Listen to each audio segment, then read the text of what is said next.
Au nom du Père, du Fils et du Saint-Esprit. Amen. Une grande joie d'être là avec toi en ce mercredi 13 mars. Et bientôt, nous serons déjà à Pâques. D'accord? Et je t'invite toujours à communiquer la lecture divine, à faire connaître la lecture divine, car la parole, c'est le moteur de notre foi et qui nous conduit à l'expérience de Jésus vivant. D'accord? La première lecture d'aujourd'hui, c'est Isaïe chapitre 49, à partir du verset 8. Ainsi parle le Seigneur, au temps de la faveur, je t'ai exaucé. Au jour du salut, je t'ai secouru.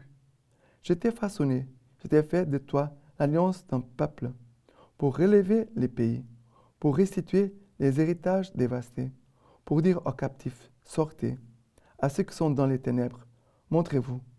Ils paîtront de long des chemins.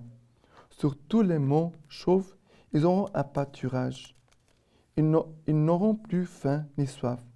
Ils ne souffriront pas de vent brûlant ni de soleil, car celui qui les prend en pitié les conduira. Il les mènera vers les eaux jaillissantes. De toutes mes montagnes, je ferai un chemin, et mes routes seront relevées. Les voici, ils viennent de loin, ceux-ci du nord et de l'occident, à ceux-là du pays des Sinim. Cieux, criez de joie, terre exulte, que les montagnes poussent des cris, car le Seigneur a consolé son peuple, et prend en pitié ses affligés. Sion avait dit, le Seigneur m'a abandonné, le Seigneur m'a oublié. Une femme oublie-t-elle son petit enfant? Est-elle sans pitié pour les fils de ses entrailles? Même si les femmes oubliaient, moi, je ne t'oublierai pas. C'est très fort cette image, l'amour de Dieu pour nous. Même si une femme pourrait oublier, une femme oublie-t-elle son petit enfant? Est-elle sans pitié pour le fils de ses entrailles? Je pose une question comme si Dieu disait, c'est impossible. Mais, même si les femmes oubliaient, moi, je ne t'oublie pas. Que cette phrase puisse graver dans notre cœur. Dieu ne nous oublie jamais. Les chemins que nous faisons, ces chemins de foi, c'est vrai que nous ne voyons pas toujours Dieu. Nous voyons parfois les actions de Dieu. Parfois, nous voyons même des manifestations de Dieu. Mais nous ne sommes pas toujours là en train de voir Dieu face à face. Je le vois parce que... Mais nous faisons un chemin dans la foi. Et ce chemin de foi, il doit être profond. Non pas appuyé sur nos sentiments, sur les choses que nous voyons. Parce que Dieu est là, il me bénit. Je ne vois aucun signe de bénédiction aujourd'hui. Alors Dieu ne m'a pas béni. Alors Dieu s'est éloigné. Il ne m'aime pas. Peut-être Dieu est fâché avec moi. Mais Dieu n'est pas un homme pour se fâcher avec nous, comme ton voisin, ou comme quelqu'un de ta famille. Dieu est Dieu. Il n'est pas un homme comme nous, pécheurs comme nous. Nous pouvons changer notre façon de vivre et d'améliorer nos comportements. Mais Dieu ne change pas. Son amour est toujours éternel. Ça veut dire qu'aujourd'hui, Dieu ne va pas m'aimer et demain va se fâcher avec moi. Il va me jeter. Je ne veux plus savoir de toi, Père Jean. Mais quelle image nous avons de Dieu? Tu peux avoir de Dieu. Dieu, vraiment, il nous dit, au temps de la faveur, j'ai été exaucé. Au jour du salut, j'ai été secouru.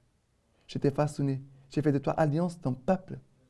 Pour relever les pays. Ce que Dieu fait en toi, c'est pour relever notre pays, ton pays. Dieu nous aime gratuitement. Dieu n'est pas quelqu'un qui a des intérêts. Dire, voilà, je vais te faire donner une grâce, comme ça tu vas faire telle chose pour moi. Non. Le Seigneur veut vraiment nous conduire comme un bon berger. Mais il nous demande, pour dire aux captifs, voilà, le Seigneur nous a choisis pour faire l'alliance d'un peuple et de dire aux gens, sortez, montrez-vous, n'ayez pas peur de Dieu. Ayez confiance en Dieu. N'ayez pas peur, mais ayez confiance dans le Seigneur. Voilà, cette lecture, elle est très belle, qui nous parle vraiment de l'action de Dieu, qui vient comme ce Dieu qui vient pour nous nourrir et qui vient pour nous conduire et vraiment nous faire goûter cette joie de son amour profond. D'accord? Et le psaume d'aujourd'hui, c'est le psaume 145, à à partir du verset 8. Le Seigneur est tendresse et pitié, non à la colère et plein d'amour. Il est bon, le Seigneur, envers tous, et ses tendresses pour toutes ses œuvres. Et après le verset 13. Le verset 13. Ton règne, un règne pour les siècles, ton empire pour les âges des âges. Seigneur, le Seigneur est vérité en toutes ses paroles, amour en toutes ses œuvres. Seigneur, le Seigneur retient tous ceux qui tombent, redresse tous ceux qui sont courbés. Le Seigneur est justice en toutes ses voies, fidèle en toutes ses œuvres. Proche est le Seigneur de ceux qui l'invoquent, de tous ceux qui l'invoquent en vérité et en confiance. Le Seigneur est proche. Le Seigneur est juste en toutes ses voies. Il est juste, fidèle en toutes ses œuvres. Oui, mais le Seigneur est amour en toutes ses œuvres. Le Seigneur retient tous ceux qui tombent, redresse tous ceux qui sont courbés.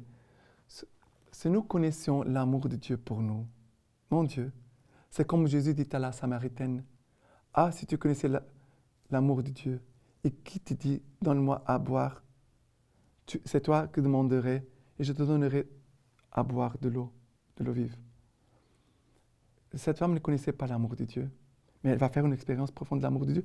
Et Jésus va l'aimer telle qu'elle est. Elle était une pécheresse publique. Jésus va l'aimer et va faire d'elle une adoratrice qui adore Dieu en esprit et vérité. Va faire de cette femme une femme libre pour communiquer l'amour de Dieu. Cet amour de Dieu qui vraiment vient nous sauver. Et maintenant, l'évangile d'aujourd'hui, c'est Jean chapitre 5, à partir du verset 17. Mais il leur répondit, « Mon Père est à l'œuvre jusqu'à présent, et j'œuvre moi aussi. Ainsi les Fils n'ont cherché que davantage, ainsi les Juifs n'ont cherché que davantage à le tuer, puisque, non content de violer le sabbat, il appelait encore Dieu son propre Père, se faisant égal de Dieu. Jésus reprit donc la parole et leur dit, « En vérité, je vous l'ai dit, le Fils ne peut rien faire de lui-même, qu'il ne le voit faire au Père. Ce que fait celui-ci, le Fils le fait pareillement. Car le Père aime le Fils, il lui montre tout ce qu'il fait, et il lui montrera des œuvres plus grandes que celles-ci, à vous en stupéfier. Comme le Père en effet ressuscite les morts et leur redonne vie, ainsi le Fils donne vie à qui il veut, car le Père ne juge personne.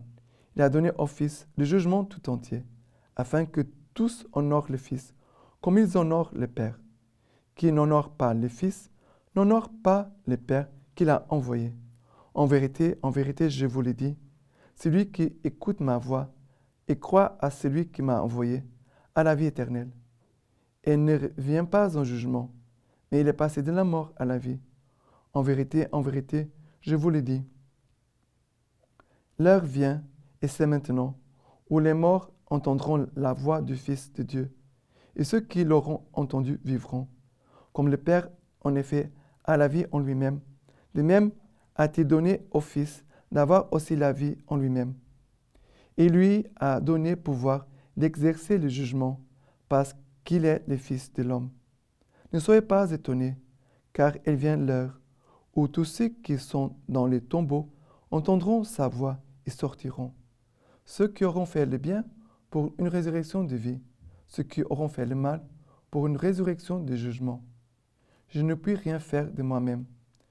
Je juge selon ce que j'entends, et mon jugement est juste, parce que je ne cherche pas ma volonté, mais la volonté de celui qui m'a envoyé.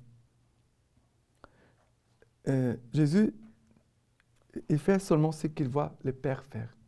Voyons la communion, l'unité entre Jésus et son Père. Je ne fais rien sans le Père. Comme cela serait beau aussi que se passe en chacun de nous par rapport à Dieu notre Père.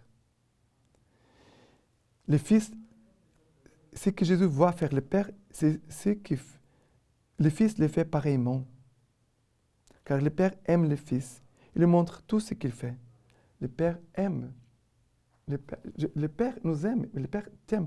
On pourrait prendre cet évangile et à la place de Jésus, tu pourrais mettre ton prénom, bien sûr.